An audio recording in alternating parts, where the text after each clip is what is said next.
Hello दोस्तों। तो कल हमारा जो पहला टॉपिक है वो पूरा हो गया था। परसों ही हो गया था होने को तो वो कंप्लीट। लेकिन कल जो हमने उसके लगभग 60 से 65 महत्वपूर्ण प्रश्न भी सोल्व कर लिए थे, जो हर कम्पिटिटिव एग्जाम की दृष्टि से महत्वपूर्ण है, जिसमें आमेर का इतिहास है। तो अब दोस्तों जो हम टॉपिक लेंगे वो कुछ ऐसा टॉपिक लेंगे जो कि लगभग राजस्थान की जितनी भी वैकेंसी है जिनमें राजस्थान जीके सिलेबस ऐड होता है, उनके अंदर लगभग आने की जिसकी पूरी संभावना हो, और जिसमें राजस्थान जीके ऐड होता है उसमें ये टॉपिक आता ही आता है। तो हम ऐसे टॉपिक्स को सबसे पहले लेंगे जो इम्पोर्टेंट है। तो दोस्तों आज हम जिस राजस्थान के जिस रियासत के बारे इतिहास के बारे में पढ़ने जाएंगे वो लगभग ऐसी रियासत जिसका प्रत्येक शासक किसी भी परिचय का मोहताज नहीं है। इस राज्य ने जो दोस्तों अनेक तो बलिदान दिए और विदेशी आक्रमणकारी शक्तियों से एक तरीके से डट के बहुत अच्छे तरीके से मुकाबला किया और विदेशी आक्रमणकारी शक्तियों की ईंट से ईंट बजा के रख दी। और इन शासकों का दोस्तों जो नाम आज भी स्वर्णिम अक्षरों में लिखा गया और इन्होंने अनेक एक से एक बलिदान दिए और पूरी तरीके से डट के सामना किया। तो दोस्तों आज हम राजस्थान की जिस रियासत का इतिहास पढ़ने वाले हैं वो है मेवाड़ वंश का इतिहास, मेवाड़ राज्य का इतिहास। इस राज्य ने जो दोस्तों अनेक एक से एक सूरवीर हमें दिए, कई सारे योद्धा हैं। बप्पा रावल हो गए, रावल रतन सिंह, महाराणा प्रताप, राणा सांगा, ऐसे कई सारे एक से एक सूरवीरों के नाम आते हैं। तो सबसे पहले तो ये समझते हैं कि आखिर मेवाड़ जो है वो कौन सा क्षेत्र है राजस्थान का, जो मेवाड़ के वो क्षेत्र मेवाड़ के अंतर्गत आते हैं।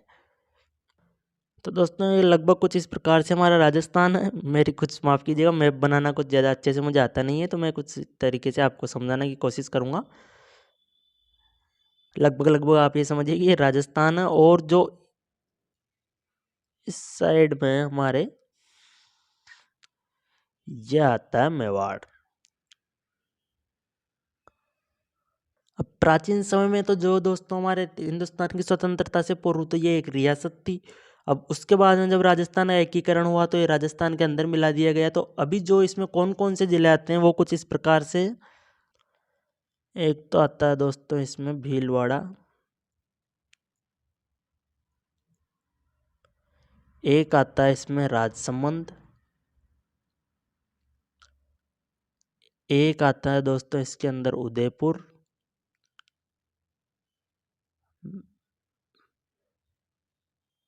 एक आता है दोस्तों इसके अंदर प्रतापगढ़ जो कि नवीनतम जिला है राजस्थान का, और एक आता है दोस्तों इसमें चित्तौड़गढ़।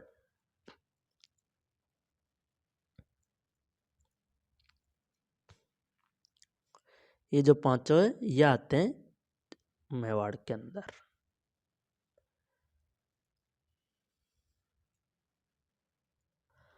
तो ये पांचों जिले आते हैं मेवाड़ क्षेत्र के अंतर्गत आते हैं। अभी हम जो प्राचीन इतिहास है मेवाड़ क्षेत्र पर किसने शासन किया, तो शुरुआत से जो है हम इसके इतिहास के बारे में अध्ययन करते हैं। तो चलिए चलते हैं मेवाड़ राज्य का इतिहास। बहुत ही इंटरेस्टिंग टॉपिक है दोस्तों। राजस्थान जीके में मुझे लगभग जितनी भी जो रियासतें हैं उनमें सबसे इंटरेस्टिंग जो लगता है वो इसी राज्य का इतिहास लगता है। तो हम बड़े आराम से धीरे धीरे हर एक चीज़ पढ़ते हुए चलेंगे, हर चीज़ पर हम बारीकी से अध्ययन करेंगे इस टॉपिक के अंतर्गत। तो सबसे पहले इसमें अपने आता है कि मेवाड़ राज्य पर जो किस शासन ने वंश किया, कौन सा वंश है जिसने शासन किया। तो इसके कई सारे नाम हमें देखने को मिलते हैं दोस्तों। तो सबसे पहले जो हमारे सामने नाम आता है वो एक तो आता है ये कि गोहिल वंश है। जो मेन गोहिल वंश ने जो है मेवाड़ पर शासन किया था। और ये जो एक ये भी कई बार प्रश्न बन चुका है, ये राजस्थान का सबसे प्राचीन राजवंश है। अभी इसको जो दोस्तों गोहिल वंश के साथ साथ गुहिलोत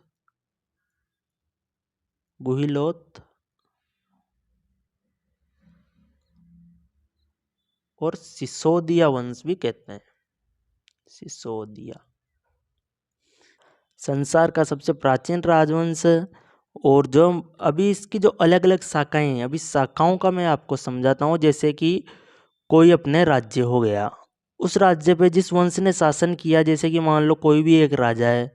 अब ये जो कोई भी राजा है मान लीजिए, अभी इसके जैसे कि कोई दो पुत्र है, एक को इसने यहाँ का राज्य दे दिया, अभी दूसरा जो वहाँ से कहीं और जाके शासन कर ले उसी वंश का, तो वो जो उस वंश की शाखा हो जाती है दोस्तों। वो जो है उस वंश की शाखा हो जाती है।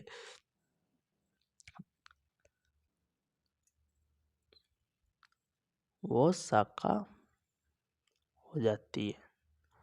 अब इसकी जो शाखाओं का हमें उल्लेख मिलता है, जिस तरीके से मैंने समझाया शाखा क्या होती है, अलग अलग जो भी जाके इस तरीके से अपने राज्य का कहीं विस्तार कर ले उसी वंश का शासक, तो उसे शाखा कहते हैं। अभी इसमें क्या है, अलग अलग शाखाओं का उल्लेख मिलता है। मूणोत नैन्सी है, उन्होंने 24 शाखाओं का उल्लेख किया है। अलग अलग इतिहासकार ने अलग अलग किया है, इन्होंने तो 24 शाखाओं का किया है। वहीं कर्नल जेम्स टोडवे एक प्रसिद्ध इतिहासकार, इन्होंने भी 24 शाखाओं का उल्लेख किया है। ये कई एग्जाम्स में पूछा जा चुका है दोस्तों, तो इन चीज़ों को आप ध्यान से पढ़िएगा। ये कई जगह महत्वपूर्ण, वैसे पढ़ने में ऐसा नहीं लगता, लेकिन हर जगह पे कहीं ना कहीं तरीके से एग्जाम में किसी न किसी तरीके से पहुँच ही लिया जाता है।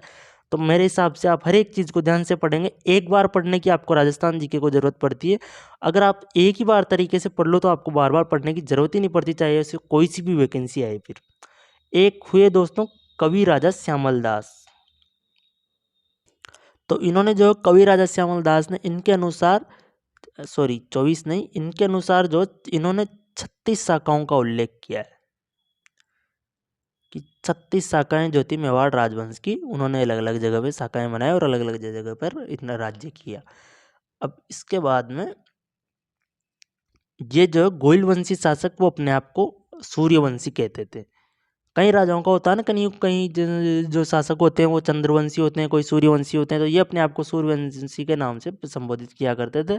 और एक जो महत्वपूर्ण चीज़ दोस्तों, यहाँ पर उदयपुर के जो महाराणा थे वो स्वयं को हिंदुआ सूरज कहा करते थे। ये चीज़ भी याद रखिएगा आप, हिंदुआ सूरज स्वयं को कहा करते थे। अभी हम आगे चलते हैं। और एक चीज़ जो दोस्तों, वो भी कई बार एग्जाम में उससे भी कुछ ना कुछ प्रश्न बन जाता है। एक मेवाड़ राज्य का जो राज चिन्ह था, तो 1 मिनट में उसको डाउनलोड करके आपको उसकी पिक बता देता हूँ।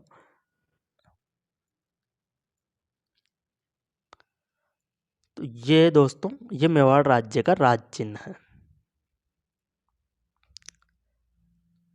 इसमें लिखा हुआ है, जो दृढ़ रांके धर्म को तिहि रांके करतार। इसका मतलब ये होता है दोस्तों कि जो अपने कर्तव्य या धर्म पर अड़िग रहता है, भगवान उसी की सहायता करता है। ये इनका जो मेवाड़ राज्य के राज चिन्ह पर लिखा हुआ है। एक तरफ जो है कोई मतलब एक सेनापति है, इस टाइप के कोई है, इधर जो है ये इन्हें जो दोस्तों, ये भील सेनापति थे पुंजा।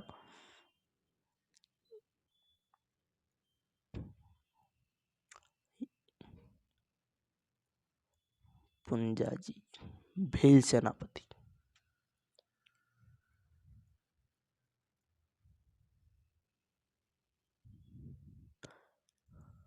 महाराणा प्रताप के सेनापति बने थे।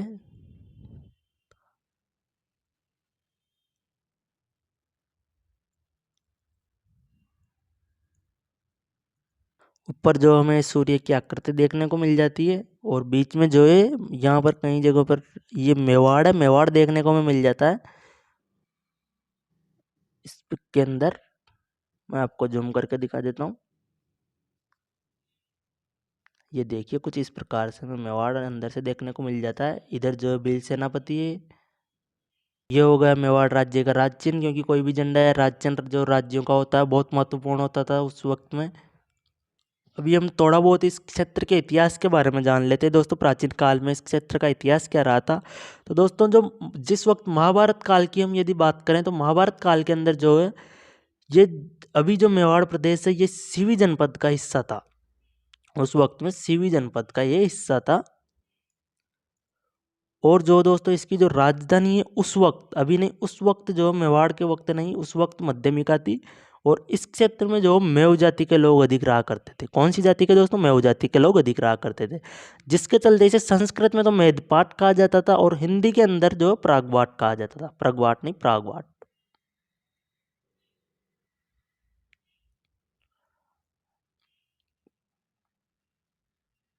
हिंदी में प्रागवाट कहा जाता था।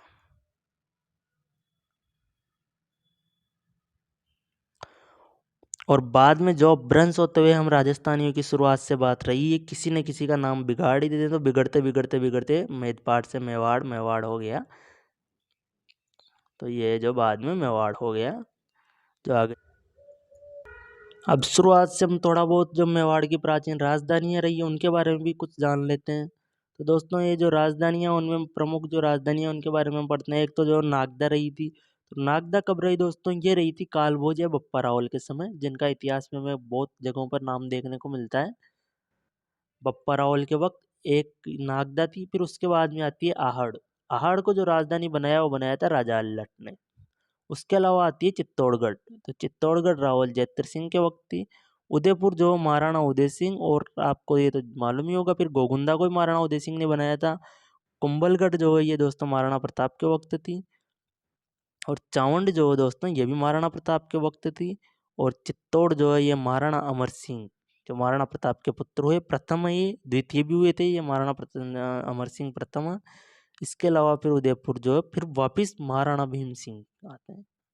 अब इसके इन राजधानियों में से दोस्तों प्रश्न किस प्रकार से उठते हैं वह मैं आपको समझाता हूँ। अभी कई बार भी जिस तरीके से प्रश्न आ चुके हैं, अगर आपसे पूछ लिया जाए कि मेवाड़ की संकटकालीन राजधानी कौन सी है, तो वो तो आती है कुंभलगढ़ दुर्ग। फिर यदि ये पूछ लिया जाए महाराणा उदय सिंह की संकटकालीन राजधानी कौन सी है, तो उसमें आ जाएगा आपके गोगुंदा। और यदि महाराणा प्रताप की संकटकालीन राजधानी पूछ ली जाए तो उसमें आ जाएगा चावंड। इनको आप ढंग से तरीके से देख लीजिए एक बार, तो ये आपको अच्छी तरीके से याद हो जाएंगी और इसमें आप कंफ्यूज नहीं रहोगे। तो इस तरीके से देखिए, महाराणा प्रताप की संकटकालीन राजधानी चावंड आ गई, महाराणा उदय सिंह की जो गोगुंदा, और मेवाड़ की संकटकालीन राजधानी है वो आई है कुंभलगढ़ दुर्ग। अब यहाँ पे एक क्वेश्चन और आता है दोस्तों कि जो चित्तौड़ है, ये चित्तौड़गढ़ को जो मतलब सर्वप्रथम राजधानी किसने बनाई, तो वैसे तो बप्पा रावल का आता है अपने अगर जो ऑप्शन में हो, लेकिन यदि क्या डॉक्टर दशरथ शर्मा हुए एक, उन्होंने जो चित्तौड़गढ़ दुर्ग का जो वास्तविक विजेता बताया वो बताया रावल जैत्र सिंह को। तो रावल जैत्र सिंह आए तो आप इस पर टिक कीजिए, और यदि ये ऑप्शन में न दिखे तो आप बप्पा रावल पे फिर टिक लगाइए। अभी इसके बाद चलते हम आगे। तो जो दोस्तों यहाँ पर वंश शासन किया था जिसने, उसका नाम है गोहिल वंश या गोहिलोत वंश, कई सारे नामों में देखने को मिल जाते हैं। तो सबसे पहले चर्चा करते हैं दोस्तों इस वंश की उत्पत्ति के बारे में।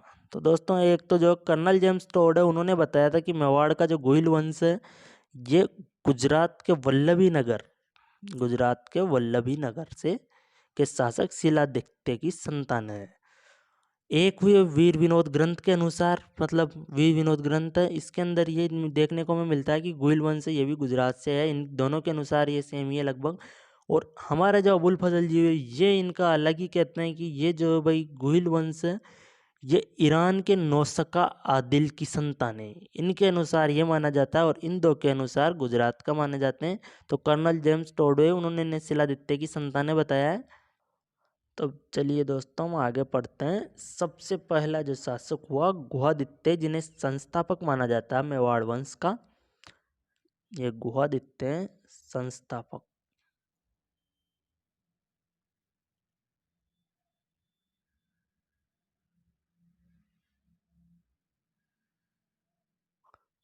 गोहिल वंश,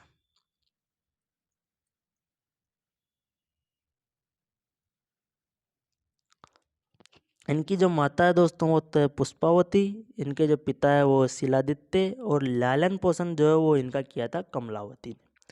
और इन्होंने जो 566 ईस्वी के अंदर जो मेवाड़ राज्य की स्थापना की थी। आप टेंशन मत लीजिए, मैं आपको पूरा समझाऊंगा कि गुहादित्य जो वो कौन है, इनका कैसे जन्म हुआ, क्या हुआ, क्या से क्या हुआ, कुछ हुआ, मैं भी इसके बाद आपको समझाता हूँ।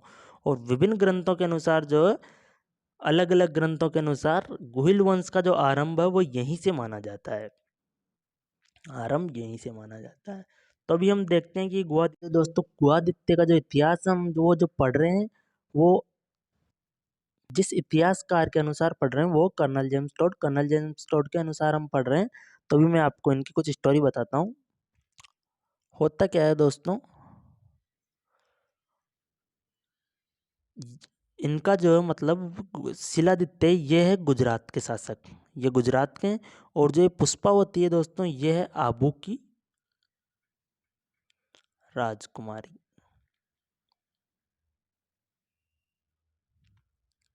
ये आबू की है।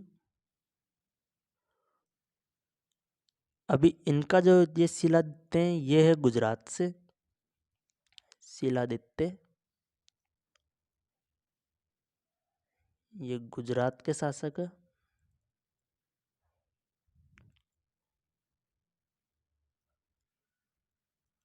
अब जो ये दोस्तों इनके क्या है मतलब पुत्रियां थी लगभग ज़्यादा, फिर 5 ही छठी बार में जब जो थी ये गर्भवती थी, पुष्पावती जो है इनकी जो पत्नी थी कौन? पुष्पावती। ये यहाँ पर गुजरात है, इधर ये आबू है। तो होता क्या है, जब जो ये गुहादित्य पेट में होते हैं, गर्भवती होती है, तो ये गई हुई होती है आबू अपने, यानी कि अपने घर। तो ये यहाँ पर होती है पुष्पावती।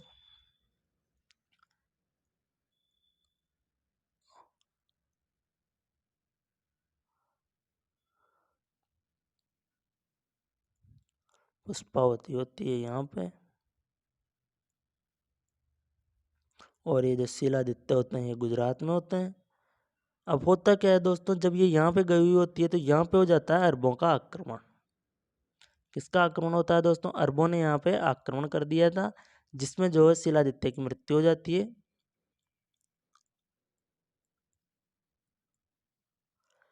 अब ये थी उस गर्भवती, और उस वक्त जो यदि ऐसे मृत्यु हो जाती थी पति थी तो वही सती प्रथा चलती थी। लेकिन एक और जो था दोस्तों की गर्भवती जो होती थी वो उस वक्त सती नहीं हुआ करती थी। ये भी एक तरीके से नियम था। तो यहाँ पे अरबों का आक्रमण होता है, इनकी मृत्यु हो जाती है। अभी ये क्या करती है दोस्तों, ये सती भी नहीं होती है, और जो पुष्पा होती है वो, इनके जब पुत्र उत्पन्न होता है, यानी कि जो ये होते हैं गुआदित्य, इनको जो है ये यहाँ पे एक ब्राह्मणी हुई। उस ब्राह्मणी का जो नाम था दोस्तों वो था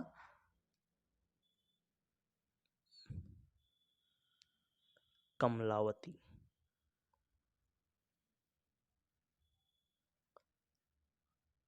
कमलावती जो थी ये थी वीरनगर की।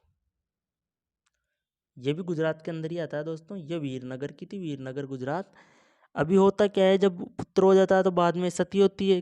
तो ये जो गुहादित्य को सौंप देती है इन्हें, लालन पालन के लिए गुहादित्य को इन्हें सौंप देती है।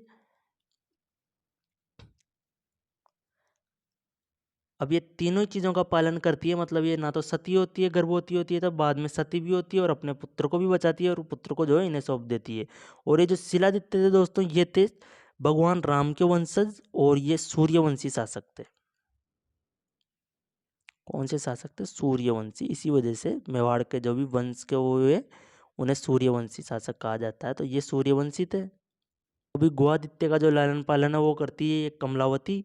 तो इस वजह से यहाँ पर मैंने आपके लिखा हुआ था कि लालन पोषण जो कमलावती करती है। अभी मैं आपको शुरुआत से एक बार और बता देता हूँ। होता क्या है, ये होते हैं यहाँ पर शिलादित्य गुजरात में। जो इनकी जो पत्नी होती है, इनका जिनके साथ विवाह होता है वो पुष्पावती होती है, आबू की राजकुमारी होती है। अभी ये यहाँ से चली जाती है अपने घर पे, यहाँ पे आबू। तो आबू ये चली जाती है, उसके बाद में इधर क्या होता है, अरबों का आक्रमण होता है गुजरात के अंदर, जहाँ के शिलादित्य शासक थे। तो अरबों का आक्रमण हुआ तो इनकी हो जाती है मृत्यु। अभी इसके बाद में जो दोस्तों ये सती नहीं होती क्योंकि वो गर्भवती है। तो ये जो जब इनके जो पुत्र होता है गुहादित्य, इसको संभला देती है कमलावती को, जो वीरनगर की है, जो कि गुजरात के अंदर ही पड़ता है। और बाद में जो होते हैं गुहादित्य, यही गोइल वंश की स्थापना करते हैं 566 के अंदर। जो दोस्तों ये राज्य में अपने नाम पर गोइल वंश की स्थापना करते हैं, खुद के नाम पर इनके। तो ये कुछ तो गुहादित्य की स्टोरी होती है दोस्तों। अभी आगे हम देखते हैं राजा गुहिल के बारे में। इन्होंने जो अनंतपुर नगर बसाया था, जो वर्तमान में जो वडनगर, आप लोगों ने नाम सुना होगा, वडनगर यानी कि गुजरात के अंदर स्थित है ये, जो कि गुजरात में। और अनंतपुर जो मेवाड़ की जो प्रारंभिक राजधानी थी। तो यदि आप लोगों से पूछा जाए कि प्रारंभिक राजधानी कौन सी थी, तो जो अनंतपुर है वो मेवाड़ की जो है प्रारंभिक राजधानी थी। इनके जो उत्तराधिकारी हुए दोस्तों वो हुए कुछ महेंद्र प्रथम, शिलादित्य। शिलादित्य ये वो नहीं है जो इनके पिता है, बाद में और शिलादित्य होते हैं जो कि इनके उत्तराधिकारी हुए। राजा भोज, महेंद्र द्वितीय, नागादित्य, ये सभी इनके उत्तराधिकारी होते हैं। एक जो दोस्तों इनका जो वंश था गोहिल वंश, उसके हमें कई सारे नाम भी देखने को मिलते हैं। तो इनके जो दोस्तों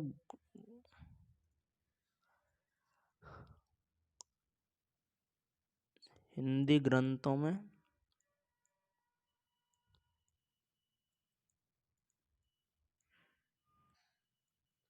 इसमें जो दोस्तों इनके नामों में देखने को मिल जाते हैं गोहिल,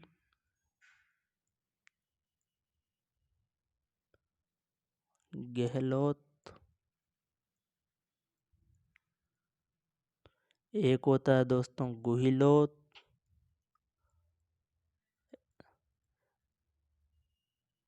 गहलोत, ऐसे कई सारे नाम हमें देखने को मिल जाते हैं।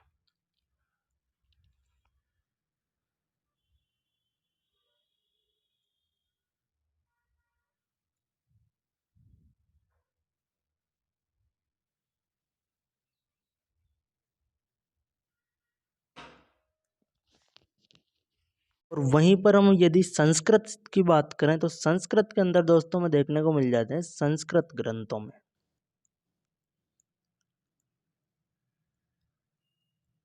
संस्कृत ग्रंथों के अंदर हमें देखने को मिलता है गुहिल। अभी नाम में आप समझ सकते हैं किस तरह का, ज़्यादा कुछ परिवर्तन नहीं होगा, किस प्रकार का परिवर्तन आएगा। गोभिल पुत्र, और भी कई सारे नाम हमें देखने को मिल जाते हैं दोस्तों, गुहिलोत, गुहिल पुत्र, गोभिल पुत्र, गुहिल, ऐसे कई प्रकार के नाम हमें देखने को मिल जाते हैं। तो ये तो दोस्तों हमने कुछ मतलब राजा गुहिल और जो ये इनके इतिहास के बारे में पढ़ा था, जो गुहिल वंश है इसके बारे में। अभी इसके बाद में हम चलते हैं कालभोज या बप्पा रावल। इनका जो दोस्तों शासन काल वो माना जाता है 734 से लेकर 753 ईस्वी तक। और ये दोस्तों महेंद्र द्वितीय के पुत्र। शुरुआत में जो दोस्तों बिलों से चिपकर रहा करते थे, और बाद में जो है उसी वक्त ही जो है हरित ऋषि की जो गायें भी चराया करते थे। रणकपुर प्रशस्ति है दोस्तों, वैसे तो इन्हें बप्पा रावल या कालभोज को एक ही देखने को मिलता है, हर अलग अलग जगह पे हमें यही देखने को मिलता है कि ये एक ही व्यक्ति है। लेकिन जो रणकपुर प्रशस्ति है इसके अनुसार यदि आप लोगों से कहीं पे क्वेश्चन पूछ लिया जाए तो बप्पा रावल और जो कालभोज है इन दोनों को अलग अलग व्यक्ति बताया गया है। इनके काल में जो दोस्तों जब अरबों का आक्रमण हुआ था तो तब इन्होंने जो मेवाड़ की प्रजा की रक्षा की थी अरबों से। और जो उस वक्त जो खुशो के जो हारित ऋषि थे उनके द्वारा इन्हें उपाधि दी गई थी बप्पा रावल की। तो यदि क्वेश्चन आए कि बप्पा रावल की उपाधि किसने दी है तो बप्पा कालभोज को, तो ये जो बप्पा रावल की जो उपाधि थी वो हारित ऋषि द्वारा इन्हें प्रदत्त है। और वैद्यनाथ मंदिर शिलालेख, ये भी कुछ दिनों पहले क्वेश्चन आया है दोस्तों। तो वैद्यनाथ मंदिर शिलालेख में यह उल्लेख मिलता है कि ये जो हरित ऋषि के आशीर्वाद से इन्होंने मेवाड़ का राज्य की स्थापना की थी। तो आपसे पूछ लिया जाए कि कौन से शिलालेख के अनुसार उल्लेख मिलता है, तो इसमें जो वैद्यनाथ मंदिर शिलालेख आ जाएगा। अभी है क्या दोस्तों, जो प्राचीन जो इतिहास है उसके बारे में हमें अलग अलग इतिहासकारों से अलग अलग जानकारी मिलती है, तो इसके बारे में हम इतना विस्तार से अध्ययन नहीं कर पा रहे हैं। लेकिन जो 1100-1200 ईस्वी आएगी उसके बारे में हमें एक अच्छी तरीके से पूरी जानकारियाँ मिली हुई है, तो उसके अंदर हम जो थोड़ा डीपली अध्ययन करने की कोशिश करेंगे। अभी इसके बाद में जो दोस्तों हम पढ़ते हैं, ये जो बप्पा रावल इन्होंने कब अधिकार किया और किस प्रकार से अधिकार किया। तो कालभोज ने जो सन 734 ईस्वी के अंदर जो दोस्तों मान मौर्य जी एक शासक था, ये जो दोस्तों शायद मालवा का शासक था, तो मान मौर्य को हरा के इन्होंने चित्तौड़गढ़ दुर्ग पर अधिकार किया था। इनके जो समकालीन थे जो वो चित्तौड़गढ़ दुर्ग के शासक वो मान मौर्य ही थे। और चित्तौड़गढ़ दुर्ग में जो एक मानमोरी तालाब बनवाया गया था इनके नाम पर, तो उसके बारे में बाद में पढ़ेंगे। लेकिन जो चित्तौड़गढ़ दुर्ग दोस्तों ये बनवाया गया था मान मौर्य के द्वारा। और जो कालभोज जो वो दोस्तों प्रथम ऐसे शासक थे जिन्होंने अपने राज्य में सोने के सिक्के चलाए थे। ये जो सिक्के थे दोस्तों ये हुए थे इनका वजन 115 ग्रेल था। और जो इन पर जो है सोने के सिक्के जो थे, इन पर जो आकृति थी, तो इन पर आकृति जो होती थी दोस्तों वो सूर्य की होती थी। और कालभोज का नाम इसके ऊपर अंकित हुआ करता था। आगे अब हम पढ़ते हैं राजा अल्लठ के बारे में। ये एक चीज रह गई दोस्तों, कालभोज ने जो एकलिंग नाथ जी के मंदिर का निर्माण करवाया था। और जो एकलिंग जी जो दोस्तों वो गोहिल वंश के जो कुल देवता है, तो कुल देवता जो है गोहिल वंश के वो है एकलिंग जी। चंद्रगुप्त मौर्य का हुआ था हेलेना के साथ में, और राजस्थान का इनका हुआ था। तो ये राजस्थान का जो है प्रथम अंतरराष्ट्रीय विवाह, इंटरनेशनल मैरिज विवाह। इन्होंने जो दोस्त आहड़ में वराह मंदिर का निर्माण करवाया था, और अपने राज्य की नई राजधानी जो इन्होंने आहड़ को बनाया था। और सर्वप्रथम जो नौकरशाही का गठन है दोस्तों वो भी इन्होंने ही किया था। इन्हीं के शासनकाल में नौकरशाही का गठन सर्वप्रथम हुआ था। इसके बाद में आते हैं दोस्तों शक्ति सिंह। इनका जो शासन काल है वो हमें देखने को मिलता है सन 970 से 993 ईस्वी तक। इनके काल में परमार शासक राजा मुंज ने जो आड़ को नष्ट कर दिया था और चित्तौड़गढ़ दुर्ग पर अधिकार कर लिया था। राजा मुंज के वंशज थे जो राजा भोज, उन्होंने जो मुंज में त्रिभुवन नारायण मंदिर का निर्माण करवाया था। इन्होंने नहीं करवाया था, राजा भोज ने, मतलब राजा मुंज ने नहीं करवाया था, राजा मुंज के जो वंशज थे राजा भोज, उन्होंने करवाया था त्रिभुवन नारायण मंदिर का निर्माण। इसका जो बाद में जाके नाम परिवर्तन कर दिया जाता है वो हम बाद में पढ़ेंगे। इसके बाद में आते हैं राजा रणजीत सिंह। इनके दो पुत्र हुए दोस्तों, एक तो रावल श्याम सिंह और दूसरे जो है वो है राहप। रावल श्याम सिंह में ये जो दोस्तों रावल शाखा का प्रारंभ जो है रावल श्याम सिंह के काल के अंदर माना जाता है और ये मेवाड़ के प्रथम शासक थे जिन्होंने रावल की उपाधि धारण की। तो यदि क्वेश्चन आए, वैसे हम महत्वपूर्ण क्वेश्चन सारे लेने वाले हैं, लेकिन फिर भी ये आप यहाँ पे भी ध्यान रखिए, रावल की जो प्रथम उपाधि जिन्होंने धारण की थी वो थे रावल श्याम सिंह। ये जो राहप है दोस्तों, इन्होंने सिसोदिया गांव की स्थापना की थी और यहीं से जो सिसोदिया शाखा का आरंभ माना जाता है। रावल शाखा या सिसोदिया शाखा का आरंभ माना जाता है। आगे चलते हैं हम, तो आगे पढ़ते हैं हम रावल सामंत सिंह के बारे में।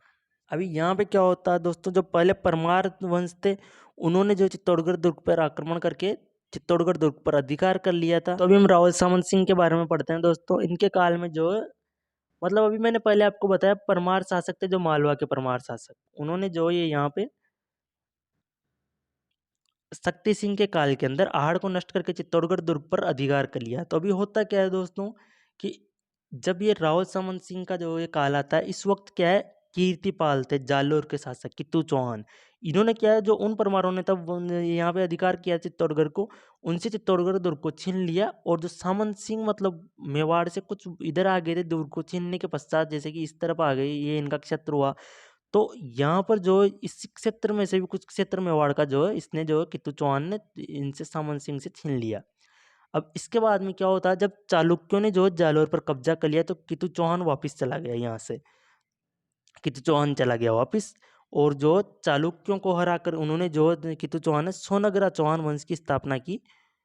और इधर जो सामंत सिंह के छोटे भाई थे कुमार सिंह, कौन दोस्तों, कुमार सिंह, तो इन्होंने जो कित्तू चौहान के मेवाड़ वापस चले जाने पर मौका देखकर उसी वक्त जालोर जाते मेवाड़ पर अधिकार कर लिया। यहीं से इन्होंने मेवाड़ पर कर लिया अधिकार। अभी इसके बाद में हम पढ़ते हैं रावल जैत्र सिंह के बारे में। अभी हमें रावल जैत्र सिंह के बारे में देखने को मिलता है। रावल जैत्र सिंह के काल में दोस्तों में भूतला का युद्ध देखने को मिलता है। तो ये युद्ध जो दोस्तों ये होता है 1226 से लेकर 1230 लगभग। इसके कुछ एग्जैक्ट डाटा कहीं पे भी देखने को नहीं मिलते हैं, हर जगह पे अलग अलग देखने को मिलता है। होता कहाँ दोस्तों, तो ये होता है उदयपुर और राजसमंद सीमा पर।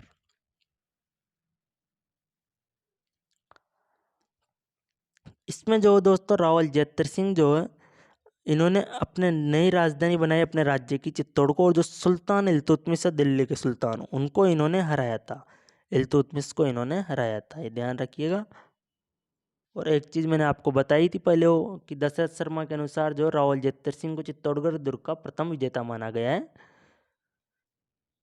और मध्यकालीन मेवाड़ का जो इतिहास है दोस्तों, स्वर्णिम काल है जो रावल जैत्र सिंह का काल को माना गया है। इसके बाद में हमें देखने को मिलता है दोस्तों रावल तेज सिंह के बारे में। इनका शासनकाल रहा 1253 से लेकर 1273 ईस्वी तक। इनको जो उपाधियाँ हैं वो इनकी प्रमुख उपाधियाँ कुछ इस प्रकार है: महाराजा धीराज, परमबट्टारक और परमेश्वर। और चित्तौड़गढ़ दुर्ग में जीज कसा ने जो इन्हीं के काल में ये जैन कीर्ति स्तंभ का निर्माण करवाया था, जो आदिनाथ को समर्पित था, भगवान आदिनाथ को। ये इन्हीं के काल में इसका निर्माण करवाया गया। और मेवाड़ शैली का जो प्रथम चित्र है दोस्तों वो भी इन्हीं के काल में बना था। ये जो प्रथम चित्र था ये बनाया था दोस्तों कमलचंद ने।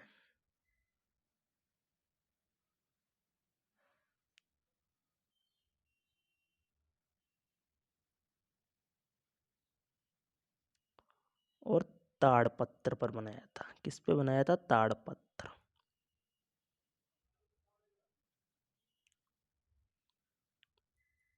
इसके अलावा हमें देखने को मिलता है कि इन्होंने सुल्तान बलबन के मेवाड़ पर, जो सुल्तान बलबन थे, इनके शासनकाल के दौरान मेवाड़ पर आक्रमण कर देते हैं, तो उस वक्त इन्होंने उनके आक्रमण को असफल किया था। अभी इसके बाद में दोस्तों बाकी जो बचा हुआ इतिहास हम कल से स्टार्ट करेंगे। भी शुरुआत के जो डेटा हो क्या हमें अलग अलग इतिहासकारों के हिसाब से अलग अलग देखने को मिलते हैं, तो इसमें जो हमें कुछ महत्वपूर्ण देखने को मिलता है उसी के बारे में हम अध्ययन किया। अभी बाद आगे जो हम डीपली थोड़ा सा अध्ययन करने की कोशिश करेंगे। यदि वीडियो पसंद आया हो दोस्तों तो लाइक कीजिए, और यदि आपका कोई भी सुझाव हो तो कमेंट बॉक्स में कमेंट कीजिए। Subscribe now and press the bell icon.